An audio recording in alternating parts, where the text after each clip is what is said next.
All right, Mr. Brown, I'm Judge O'Brien. I'm going to read you your rights, and then I'm going to talk to you about the charges that are placed on you. You have the right to remain silent. You have the right and obligation to be present at your trial. If you fail to show up for your trial, they'll place failure to appear charges against you, and you could face an additional 1 to 5 years in jail. You have the right to a trial by jury. You have the right to an attorney.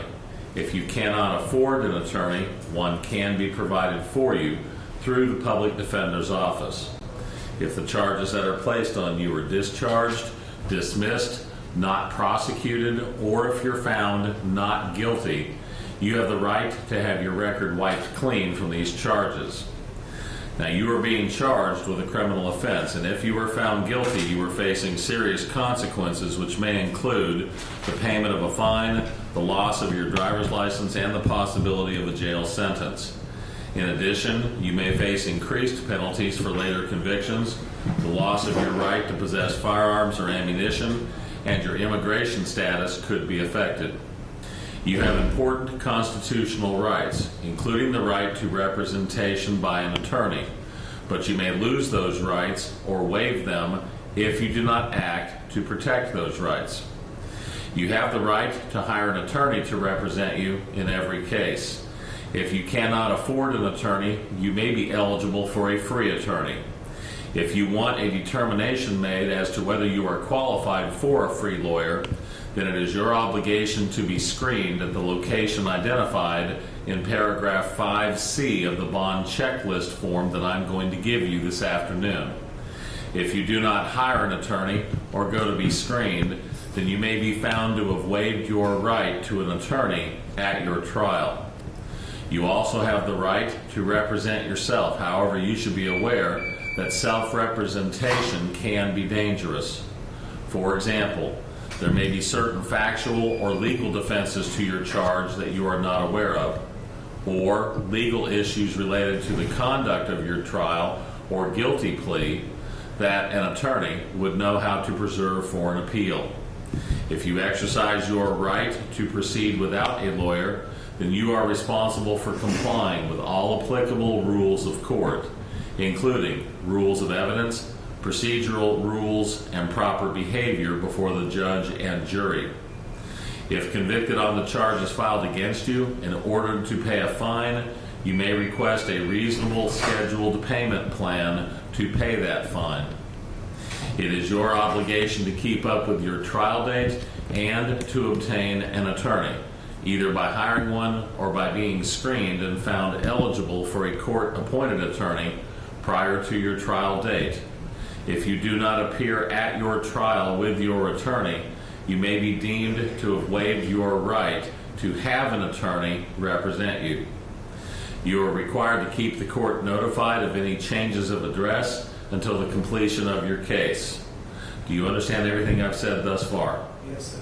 All right. Mr. Brown, you're being charged with 1 count of murder, 1 count of armed robbery, 1 count of possession of a weapon during the commission of a violent crime, and 1 count of conspiracy. All 4 of these charges are General Sessions charges, which means you have an additional right. You have the right to a preliminary hearing. The preliminary hearing is an evidence hearing where the state has to show that they have the evidence to take you to court. If you want that hearing, take the form I'm going to give you and fill it out. You can mail it or take it to the address on the form, or you can fill it out this afternoon and give it back to me. But you only have a total of 10 days to get that form turned in. Otherwise, you lose your right to that hearing.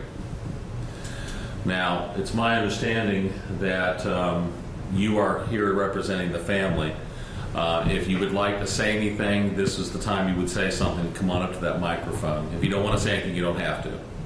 Is there anything you want to say in reference for the family?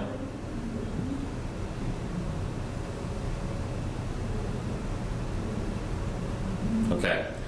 Well, like I said, you're welcome to say something if you want to. All right. Mr. Brown, first of all, I'm placing 3 conditions on your bond. First of all, you're not to have any contact with the family of the victim. Secondly, you're not to be in possession of any weapons if you do make bond. And number 3, if you do make bond, I'm placing you on home incarceration with a GPS ankle bracelet. Now, murder is one of the criminal charges that I, as a magistrate court judge, have no authority to set the bond on. So I'm going to place you under a no bond on that as well as the other 3 charges, and I will have to send you to the circuit court for a bond hearing. So you're going to be under a no bond until you have that hearing at the circuit court. Now, your next court appearance will be sometime in the next 30 days. I can't tell you how long out it'll be, but it'll have to happen within 30 days. At that point in time, it'll be up to the circuit court judge to make a determination on your bond or not to grant you a bond and keep you in jail until your court date. That'll be up to the circuit court judge. Do you have any questions that I can answer for you? No, sir. Okay. All right. I've got a bunch of papers I need for you to sign. If you'll come down to that window, my clerk will help you with all of that. Folks, do you have any questions that I can answer for you? Are there any? Come on up to the microphone. Okay, well, my family wants to ask, like, why would you even do something like that? Okay, well, he doesn't have to answer that, but you have asked the question, okay? Yeah. Okay, that's my question. Okay, well, and I appreciate that, ma'am. And like I said, his next hearing will be sometime in the next 30 days. I have your phone number on that form that we called you on, and they will notify you about that hearing. Okay? Thank you very much for coming, and I'm very sorry for your loss.